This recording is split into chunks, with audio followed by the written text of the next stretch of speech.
Kuya Danny and Ate Je, first, it is an honor for all of us to be part of this wonderful event of your life. It is an honor and at the same time, it is a blessing for all of us na makasama nyo kami at makasama namin kayo sa isang napakahalagang bahagi ng inyong buhay bilang mag-asawa.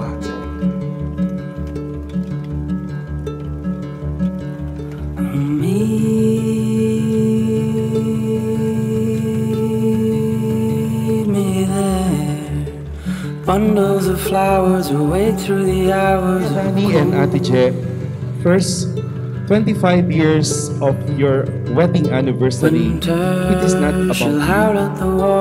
Remember that it is about God and about God's love for both of you. Shelter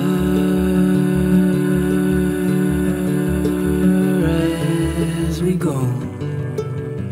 Danilo, do you reaffirm your love and fidelity to Jerilyn before God in this community?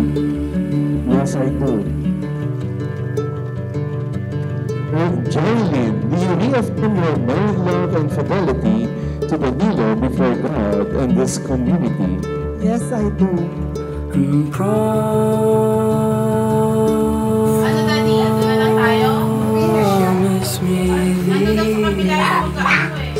You wait for me only, scared of the lonely.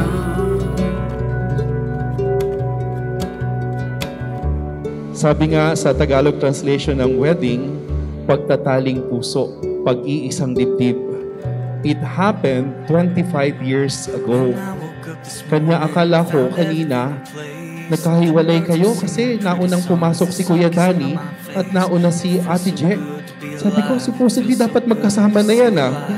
Alam mo, sabi sa akin ni Father Lambert, walang basagan ng trip. I got this sudden feeling like now's the time to start. I got a big idea in my head, I got a dream down in my heart. I'm praying that you'll help me now, I'm praying that you'll show me how.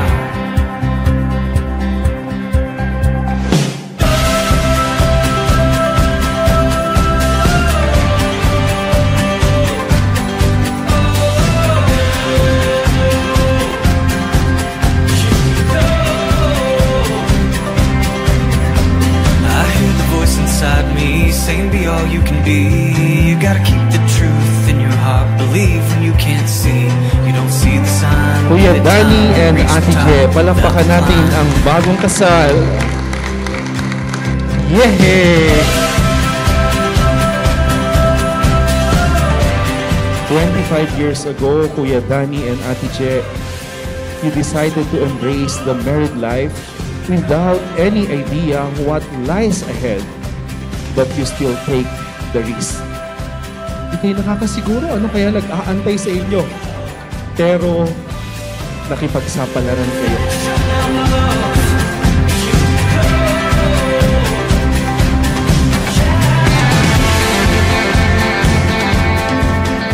Kung wala kaya yung mga blessings na yon, kung wala kaya yung mga pagsubok na yon, kung wala kaya yung mga pinaghirapan ng mga bahagi ng buhay na humarap kayo bilang mag-asawa sa mga problema at pagsubok.